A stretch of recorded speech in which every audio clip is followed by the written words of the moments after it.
Welcome to another episode of Say What You're Saying. I'm your host, John Panichella, and today I'm joined by two of my favorite people in the world, April Bender and EMME. So thank you guys for joining me and sitting down for a conversation. So want to introduce them first. We are very close friends, but they are two incredibly talented songwriters, recording artists, producers, and just women in music doing amazing things. And I wanted to sit down, chat with you guys about your careers, highlight you, and kind of just talk about some of the things you've been going through. So thank you for coming on the show. Absolutely. Thanks for having us. Yeah.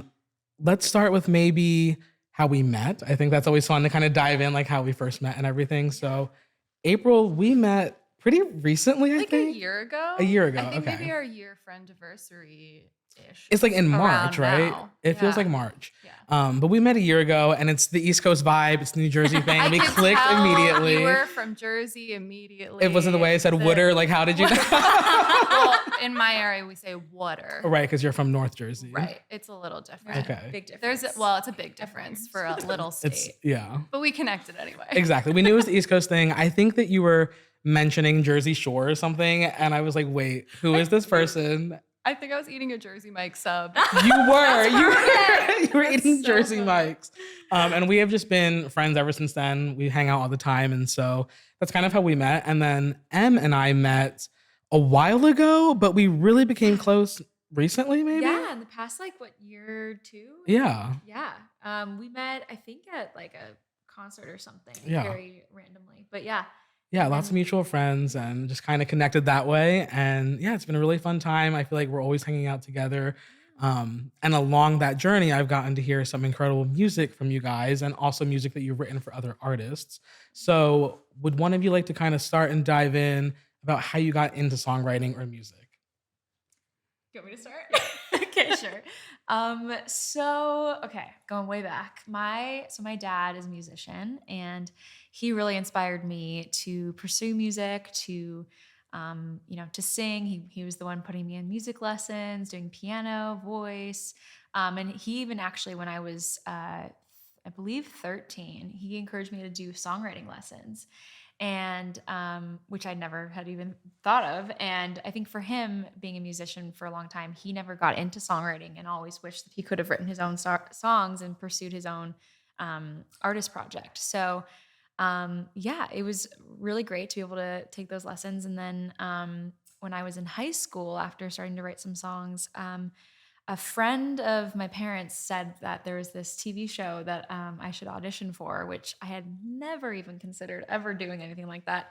And it was something like a sort of a kids American Idol type of show. And I was 16 and I didn't really want to go, and my dad forced me to. So good. I'm really glad he did because it went well. And then I got into this TV show called Majors and Minors. And I was cast along some other young, talented musicians. I was the oldest. I think the age range was like 9 to 16.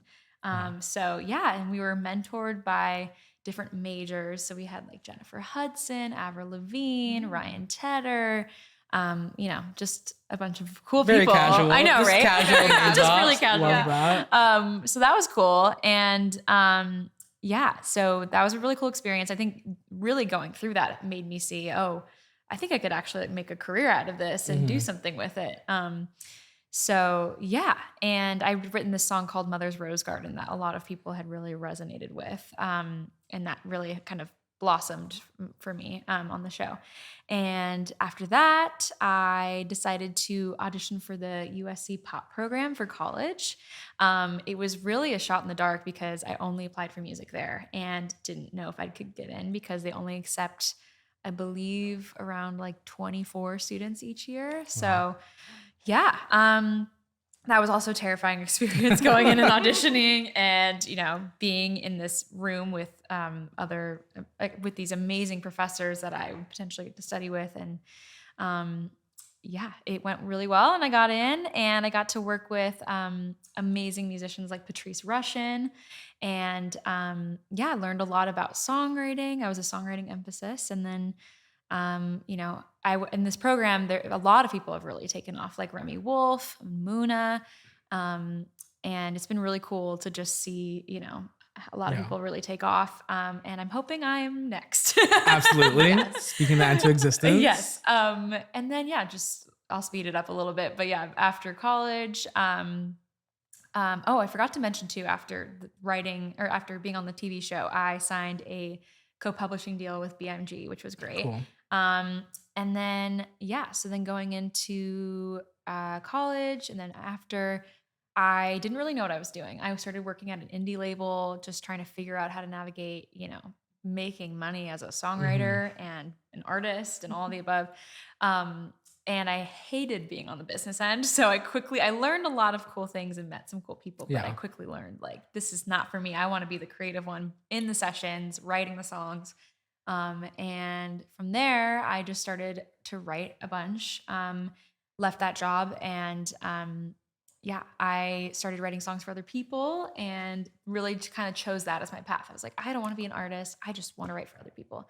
And that changed. But and it was great. I wrote a song. I got one of my biggest placements was a song I wrote for Grace VanderWaal that got in the Paramount movie Wonder Park, which was really cool. And an opportunity like that really just kind of showed me that I have what it takes and I could do it and pursue it. And after just doing a lot of writing for other people and the pandemic happening, I sort of fell in actually to doing dance music, which I know you can relate to and we'll talk about. Yeah. But sort of fell into doing dance top lines. So I would, write sort of piano, vocal, stripped sort of songs for DJs, and then they would take those and recreate it into the the electronic bangers that you hear at the clubs. Festival jam. Yes. Love that. Amazing. Yes. Plenty of stuff there I want to dive into. But I want to hear from April as well and kind of hear your start into music and maybe the first time you wrote a song or the first time you realized you wanted to even do this for a career. Yeah, it's funny. I think my earliest memories, like at all period on this earth, were me being like a baby literally singing in my house. And before I could even speak, I was like making up songs, and it would be like a game that my parents would play with me. Like they would point to something and I would make up a song about it. Oh my gosh, and so from literally as early as I can remember, I was like, this is who I am and this is what I do. And I had no idea that it was like a career or a job. Right. It was just kind of this obsession. And when other kids would have play dates and they would go like ride bikes outside, I would unknowingly like force my friends to co-write songs with me. Like I'd be like, you're gonna come over and we're gonna make up a song together and we're gonna perform it for our parents when they pick you up. And so it was just like there from the beginning. Luckily I had super supportive parents who like picked up on this obsession very early. And so I basically spent my whole life doing different types of like music, choir, like theater, pop. I would play at clubs like CBGB in New York and the Bitter End. That was like, the Bitter End was my favorite little place. And my parents would bring like all of my friends into the city. It was like a big thing. And I would play. I couldn't even legally get into the Bitter End.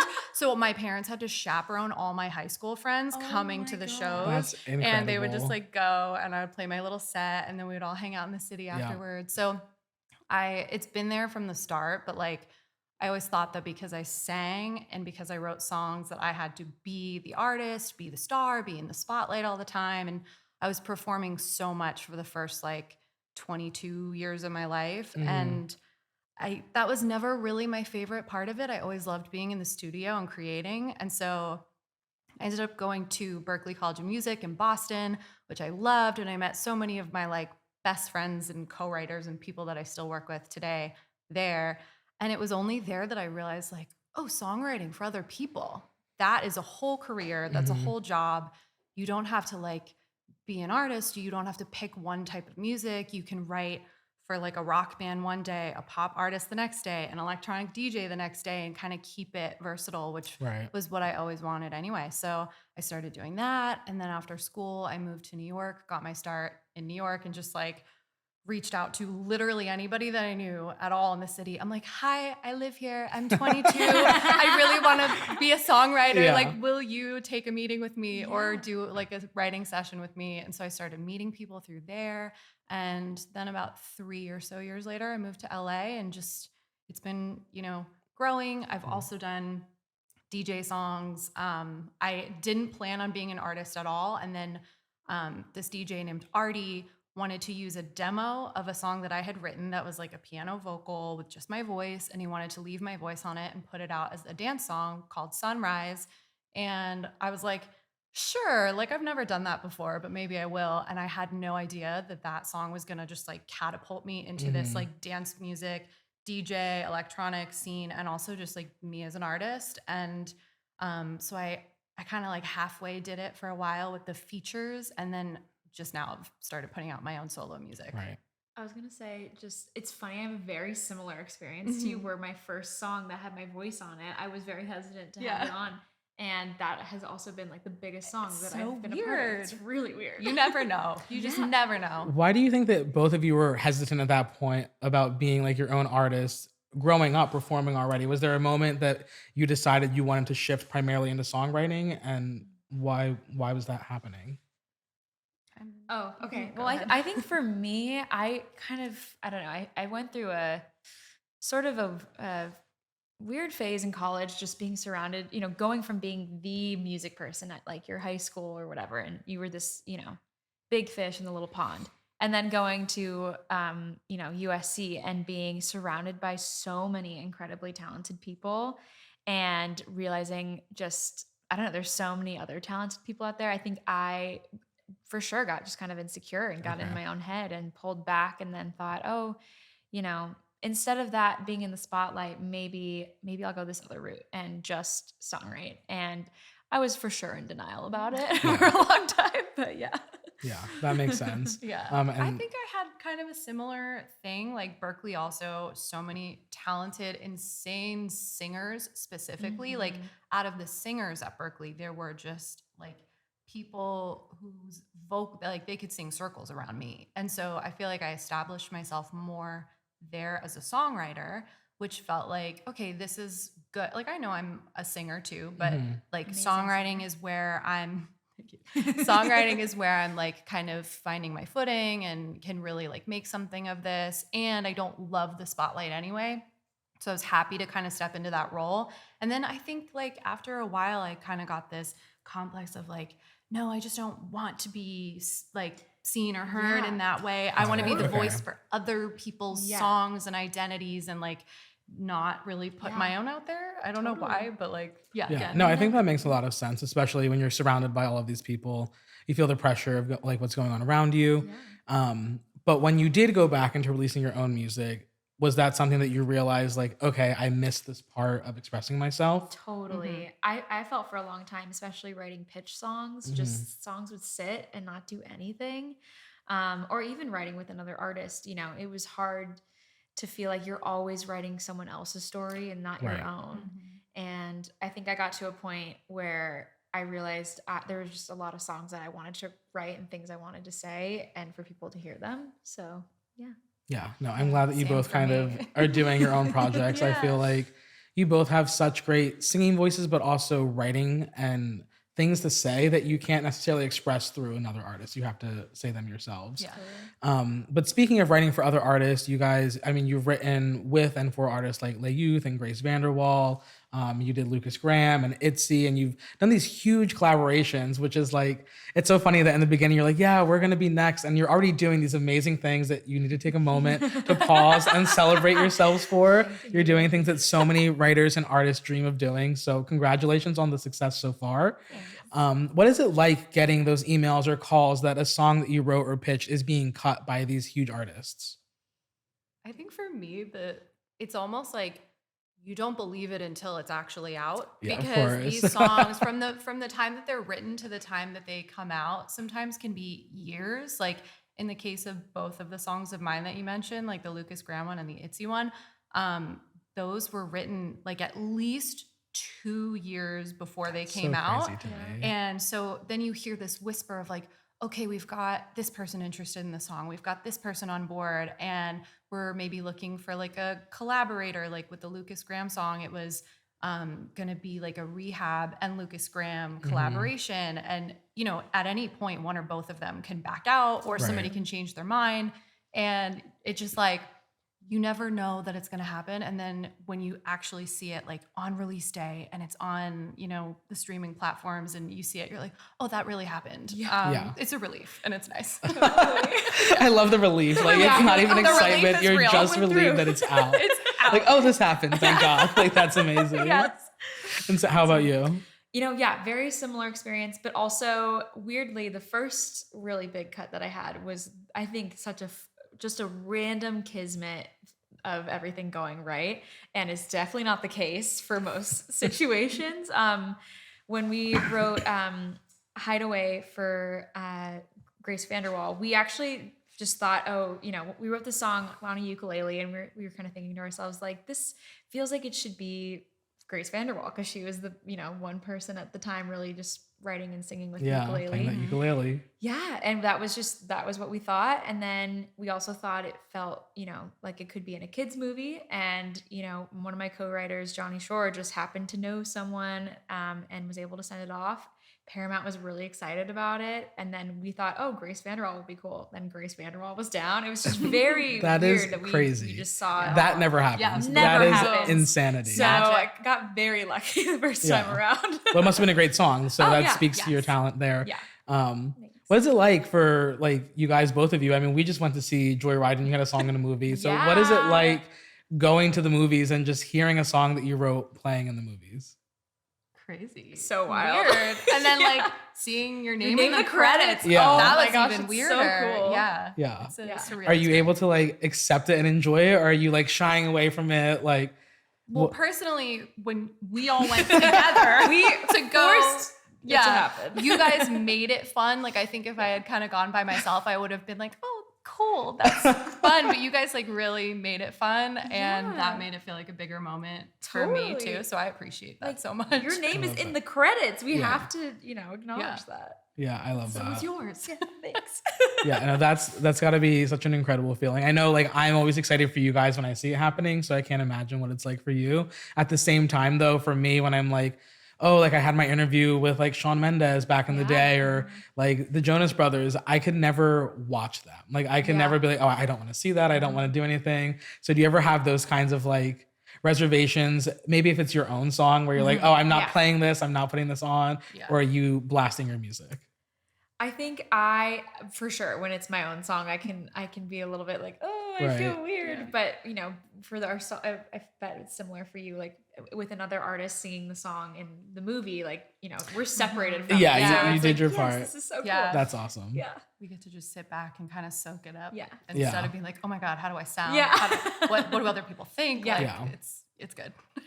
Now, what is your creative process like for both of you? How do you kind of start writing a song? Do you hear melody first? Do you hear production or piano first, or do you write lyrics? Do you want me to go? You can go. Okay. For me, it's kind of always different. I think for majority though of my best songs, it's been I come in with like a concept or a title or something, and I'm able to talk it out with my co-writers, and then I always tend to start with melody. And then from there, sort of piecing together little lines and things that either I came up with beforehand or just that we've kind of talked out in the room. But yeah, I'm definitely melody driven. So that's where I go. Cool. I think I'm also like, it's different depending on who you're in the room with or if you're by yourself or however you're starting. But I agree with you on the concept front. And maybe in that way, I'm a little bit more lyric driven because I love to know like, what are we writing about first? What's either like the title line, the hook line, the sort of thesis statement of the whole thing. And I love, especially when I'm co-writing, to start and write the chorus first, because I feel like once you get the chorus, you know exactly like what the goal of the song is and where you're headed. And I feel like if you're writing by yourself, sometimes you can start with like a verse and kind of meander and see where it takes you. But when you're trying to share a brain in a writing session, I just find that it's like so much easier when you're like, all right, we've got the chorus. We know what this is all about.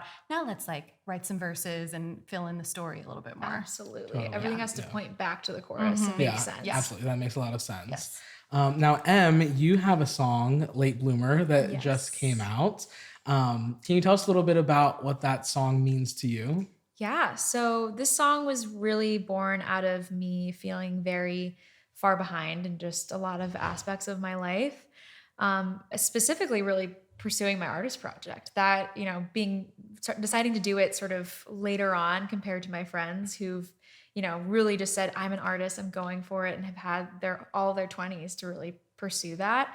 I felt like I was a little behind after, waiting several years to really get to that conclusion. And yeah, I think I have feelings sometimes of feeling too far behind and like, there's no chance of me ever really getting to where I'd want to be, which is very silly because... And just not true. Yeah, thank you. We're removing that right now. I'm learning. Remove that mindset. You're going to do everything you want to do. Thank you.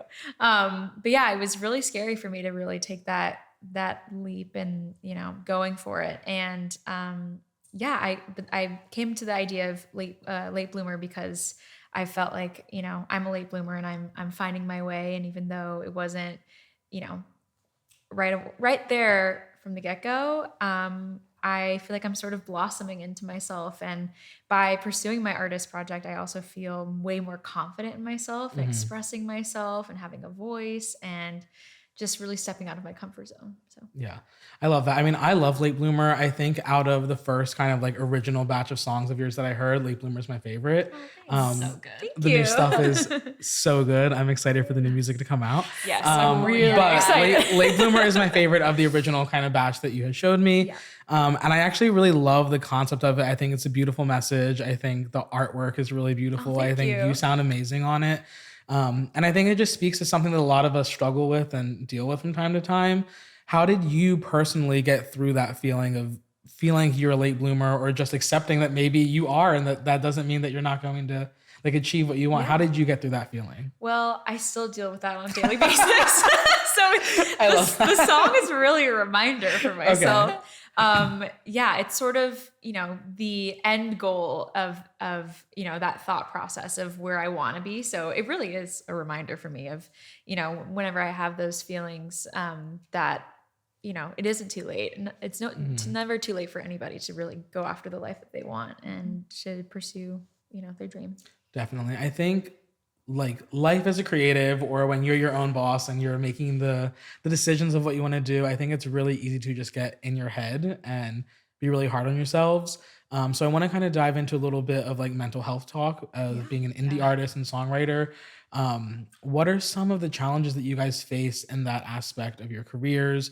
And how do you deal with that? What advice can you give to other people who may kind of be struggling with similar issues?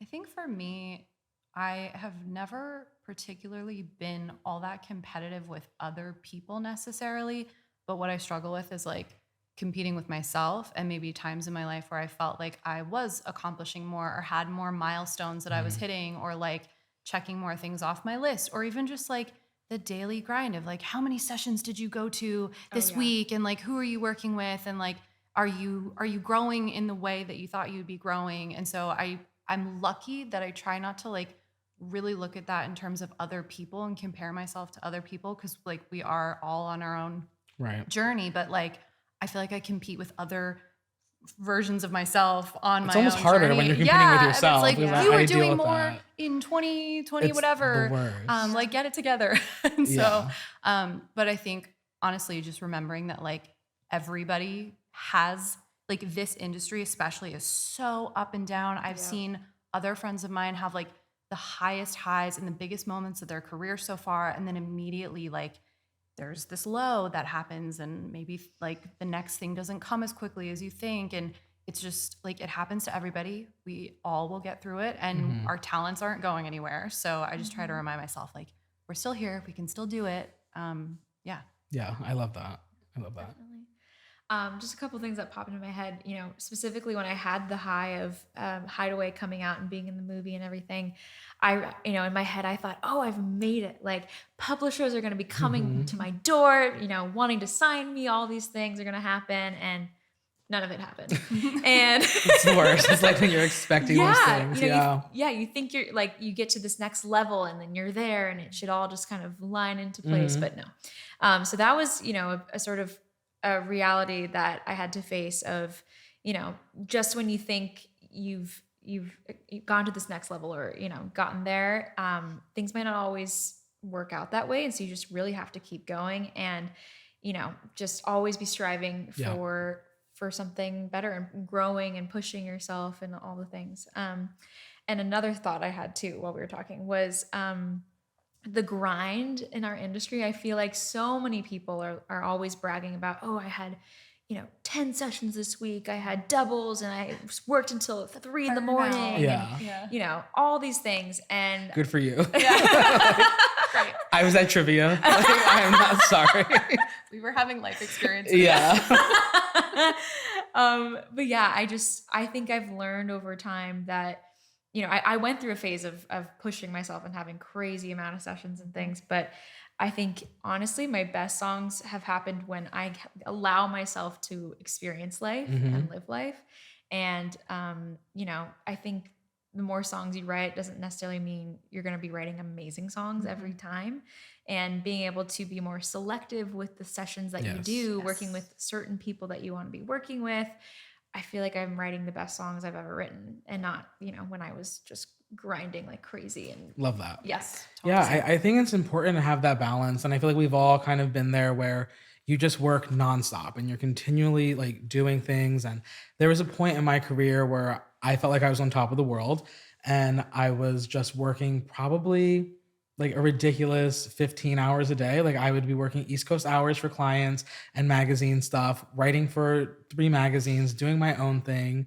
And clients would just call me at any hour and it would be okay with me. Like I would answer calls at 3 a.m, 2:30. No boundaries. No boundaries. No. And I was literally at this point waking up and every morning I would throw up from anxiety and then I would start my day and do my job. Oh my God. And I was like, oh, this is just life. This is what I chose. And then finally I was like, absolutely not. Crazy. This is not how we're going to do this anymore. I'm going to choose who I want to work with. These are my boundaries. If it doesn't work for you, this is not meant to be. We're not working together. Absolutely.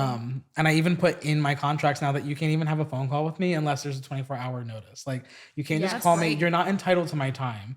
And I think that that's something that I think we all have healthy boundaries now, but I feel like we've all gone through that period. Yeah. And I just love that you mentioned that you feel like you're writing your best music now because of those boundaries. Totally. So if anyone out there is feeling like they're not doing enough or they need to work harder, maybe that's true, but it's also important that you have time for yourself and that you set those boundaries. I think that's what yields the best results from my experience. Also a big thing, just real quick, that I would want to add is like at least for me in the very beginning of my career, when it was all just about like meeting people and getting your name out there, the grind was very necessary in a way because you had to go to all these random sessions and meet all these random people because you don't know who you're going to click with. And it's just a numbers game. But like when you've been doing it for a while, like really hone in on like, who are your people? Yeah. Who are your people that you work well with, that you work efficiently with, that do those songs see results? Like, do you enjoy how it feels at the end of the day after spending a day with those people and writing with them?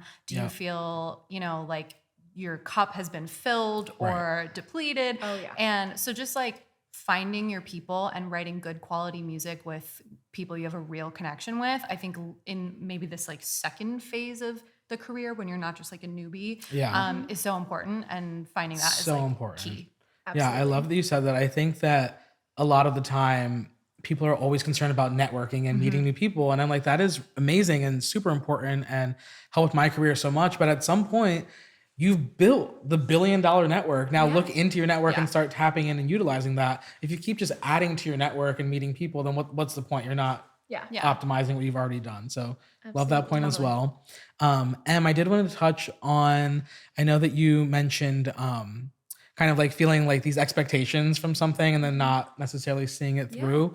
Does that happen to you back when you're on majors and minors? Like after that show, were you expecting anything to happen afterwards, or did you feel like you got what you wanted from the show? What was that experience like? I know that reality TV can be challenging for some people. It can be rewarding. So what was that like? For sure. Yeah, I mean, I kind of did think, I would be in a sort of different place than I was. I think I really thought the show would do a lot better than it did. It really didn't do as well as we had expected it to.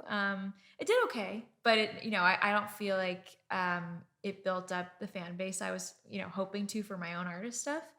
And I think, with signing my publishing deal, I had kind of expected for certain more sessions and things to happen, which didn't really, but it was definitely a good learning experience. And I think even though those things maybe didn't happen or things aligning in the way that I thought they would, I'm glad that I was able to go to college actually and Right. be able to do that. Cause I think if things had really taken off in a different way, that I might not have had that experience. And I'm really glad I went to school and I learned a lot and really, just honed in on my Definitely. craft. Yeah. I mean, you went exactly where you needed to go.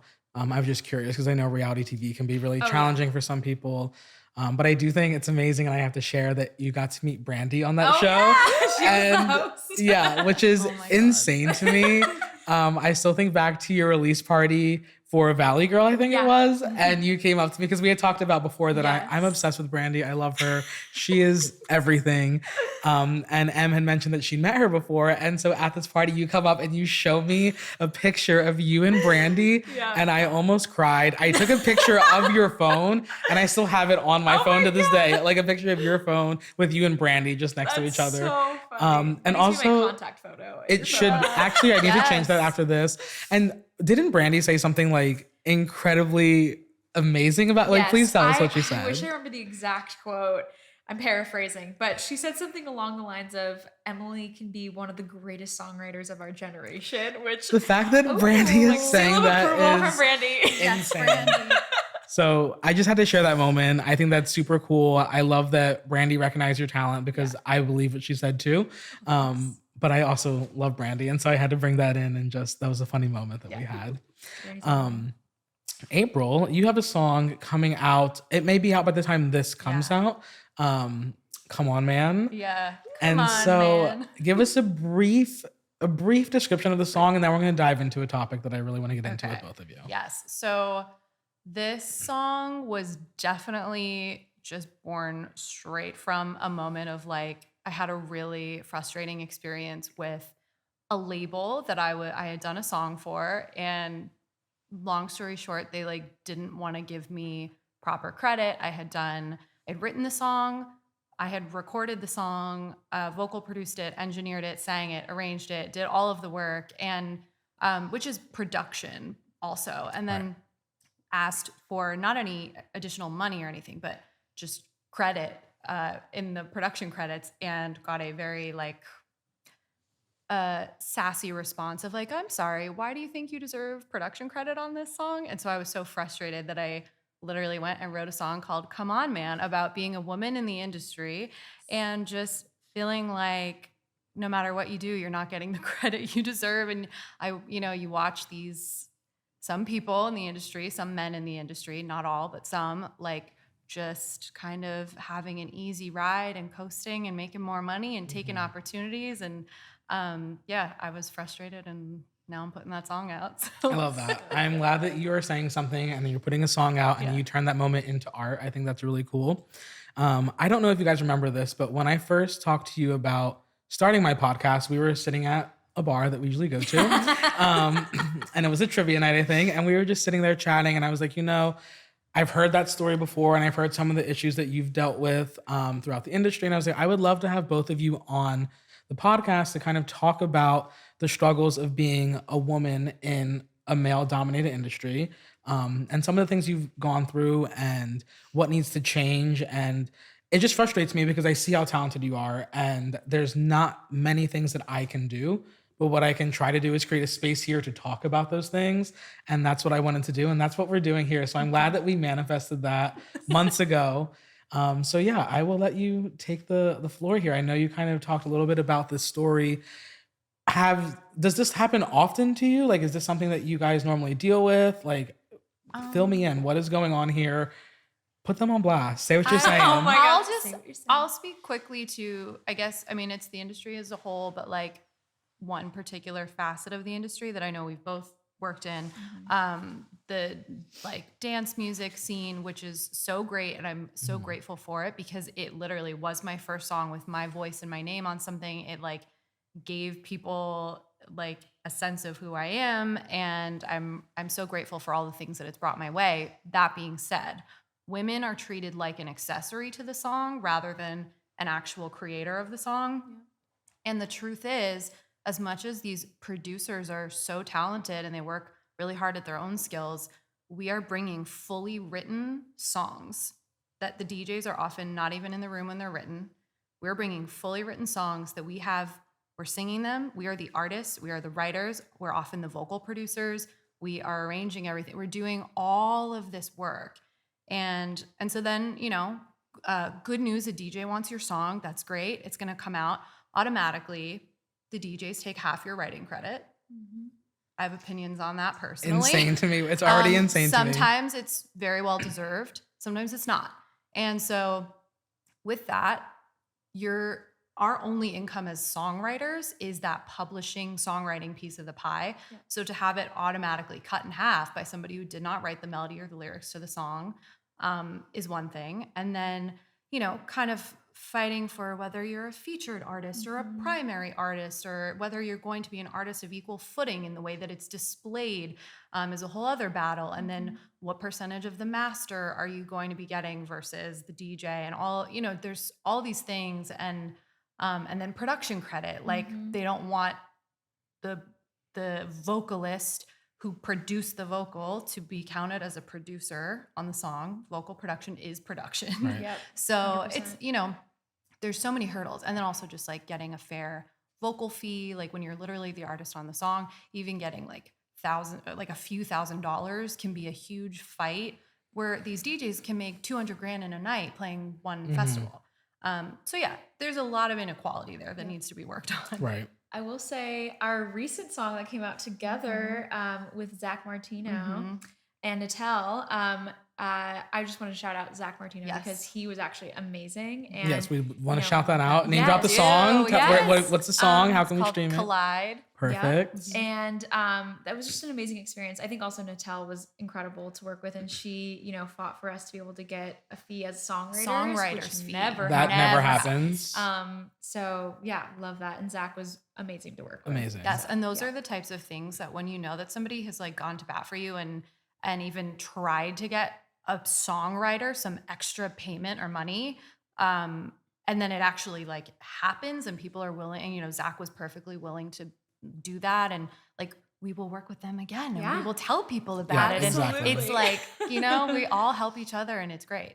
Yeah, I love that. And now I really want to clarify for people that aren't understanding, when you say vocal production and things like that, you are recording your own vocals, you are mixing them, engineering them, sending them final vocals that they can use. Singing and we're pushing the buttons. You're doing you're doing the work. Like all the things. You are sending them a file that they are then putting on their song. Yeah. Okay.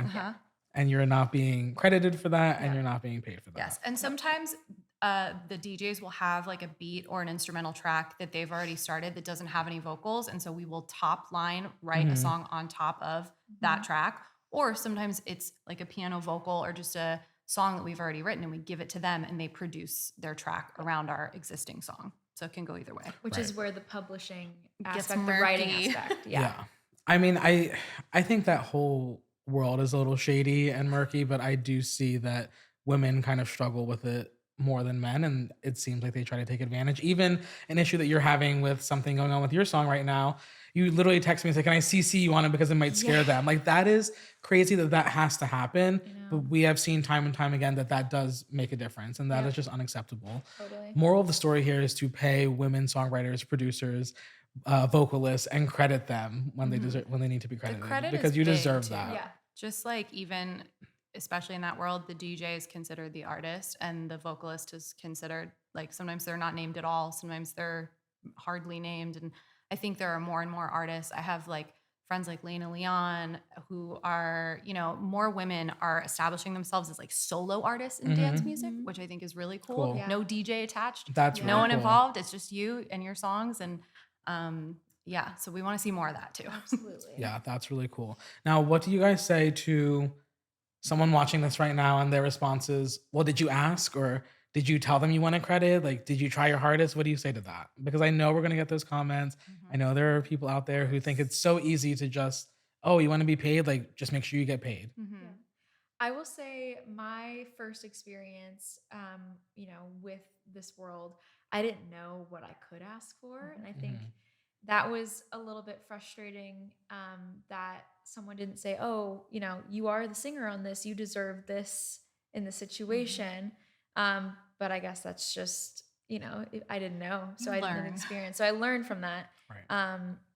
But yeah, I think, I'm forgetting what you asked.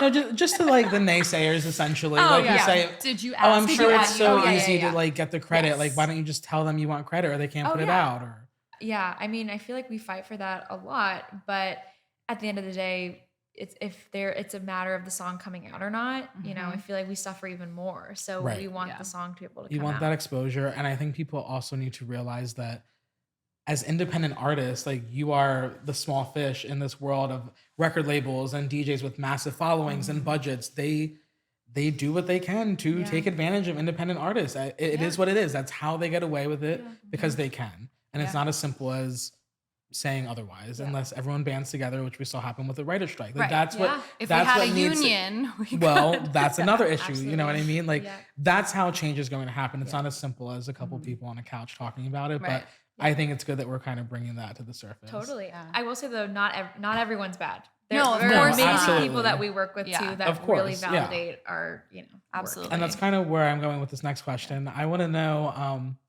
your best and worst sessions that you can remember. Oh my gosh. Just one story about each. I do have one which I did want to talk about, sort of a side topic of being a woman in music. So early on in my writing career, when I was really grinding, saying yes to any and all sessions, I was invited to a session with two of my friends, but it was at a different producer's house that I didn't know and sort of didn't know what I was walking into. And so we were using a space in his house. And he, along with some other strangers that I didn't know, ended up coming in and out of the room, which was very strange and, you know, not usual. Right. And there was one guy in particular that walked in. I was also the only woman in the room, which is the case for a lot of things, a lot of sessions. And it was summertime. I happened to be wearing shorts, and which was, you know, it sucks that I have to think about me showing my legs. Wow. And this guy came in and was just talking about my legs and how I looked so pale and we have to go to the beach and tan and like he's gonna take me to all these places. Ew. He started like touching my feet. And another guy that walked in was this is a lot. He roofied himself for fun and was trying to offer it to me. And I was so incredibly uncomfortable. My friends didn't say anything. And I left that session feeling so gross and just, I don't know, just used as a woman and so uncomfortable. Disgusting, number one. Number two, how can you cultivate any creativity in that kind of environment? Number three, is this person still a producer? I have no idea. I don't follow them. Okay, perfect. Because I was going to say, if they are, name drop them and we're going to get them canceled because that's not, like, you can't do that. And I don't understand why people think that's okay. I'm sorry that happened to you. And also that your friends didn't stick up for you in that situation or try to stop it or... You know, they were trying to look cool, I think, in front of these bigger producers, which was unfortunate, but... I think it looks cooler to be a good person, but maybe that's just on me. I don't know. I think that's the coolest. Yeah, I think those are the cool people. Those are the cool guys. Yeah. Okay, so that's definitely your worst session. And now let's do something positive. What was like the best session that you've been to? Oh, man. I might need a second to think on that one. If you don't talk about your It's because there are so many good there are ones. a lot of good The ones. Yeah. good ones honestly like just blur together because Yeah. the majority of them are so good. That's Yeah. why we do what we do. Yeah. I guess if I had to pick one of my worst ones, I think it's because it was one of my like first sessions ever when I first moved to New York. And so I think the fact that I was just so like kind of new at all of it, it left a lasting impression on me. But I was, again, going to be the only woman in the room. And I was going to be writing with 3 guys, like writers, producers, artists, kind of a mixture of things. And I was like new to New York, new to doing sessions. I knew that one of the guys, I had never met him before, but we were from like right near each other in New Jersey. So I was like, oh, we're going to have so much to talk about. Like, this will be so wholesome. Yeah. We'll be friends.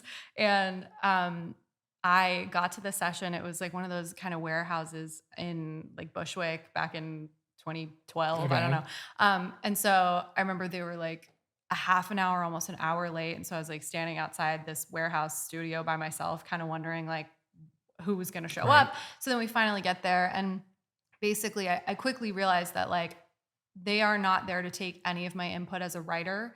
They only want me to sing the demo because they wanted to pitch a song for a female artist that day.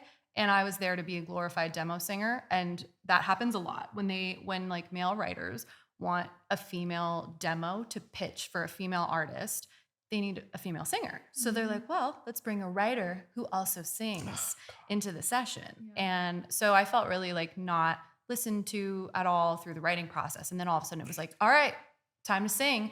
And I'm recording the vocals. And while I'm standing there recording the vocals, the guys are like sitting on the couch going through, I think this was like early Tinder or something.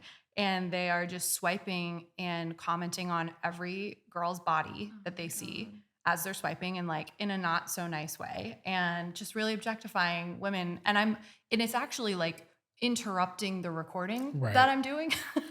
And so I was just like, wow, I feel gross here. And this wasn't like as fun as I wanted it to be. I just don't understand why it is so difficult for people to create a safe space to make music like that. Yeah.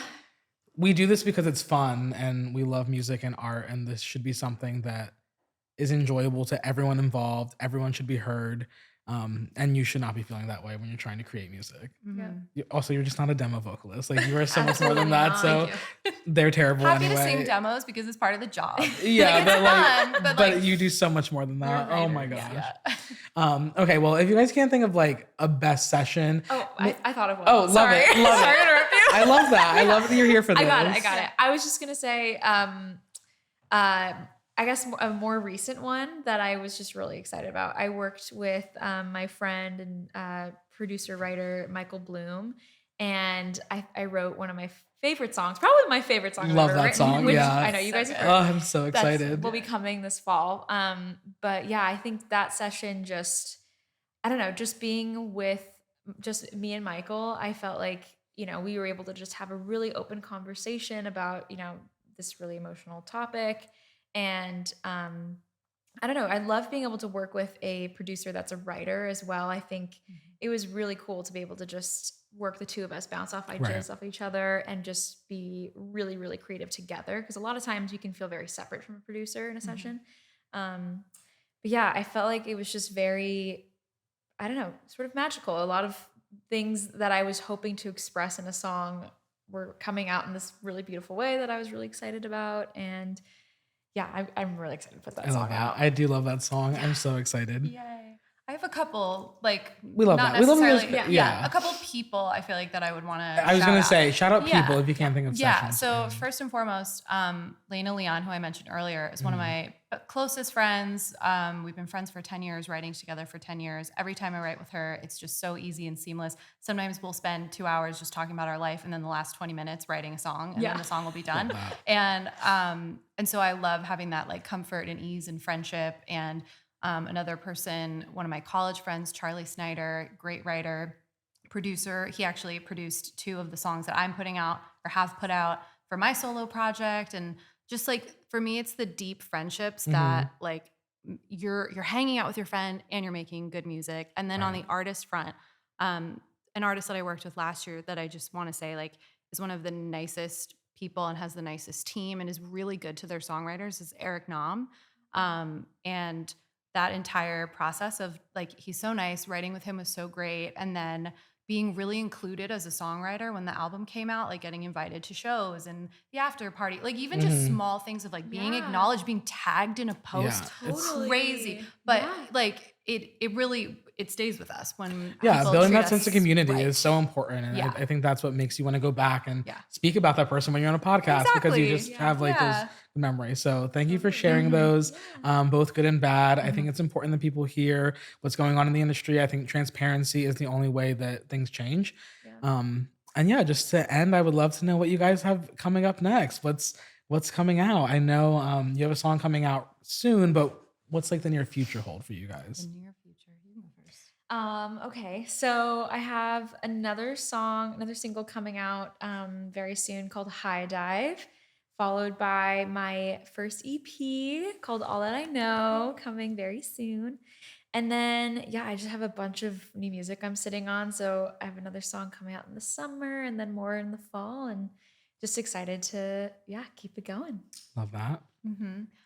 Similar for me, I'm putting out a song this Friday, March 8th, for whenever this airs, which is Come On Man. And then I have 2 more lined up of my own solo project that I'm putting out over the next couple months. So that'll be good. And then once those songs are done, I have to think about like, what are the next ones for my own self? And in the meantime, still just writing with a bunch of different artists. I have some dance songs coming out, some working with some pop artists, just mixed bag of things, doing some film and TV kind of music, and all over the place. Love that. Super exciting. Can you let anyone listening know where they can follow you on social media? I'm That Girl M on Instagram, TikTok, and if you search M, it's EMME on Spotify, Apple Music, all that good stuff. I think on pretty much all my socials, I'm at April Bender Music, and then Spotify, just April Bender. Amazing. Well, thank you guys so much for coming on. I've been wanting to do this for a while. I'm super excited. This is the second episode we're filming, and so we're getting everything put together, but it feels really good. It feels natural, and you're both amazing. So thank you for being on the show. Thank you for having us. I'll see y'all at trivia. Well, I won't see you at trivia this week, but I'll see you at trivia. Yes. But thank you guys for listening, and make sure you tune in next week for another episode. And just remember to always say what you're saying. Love it.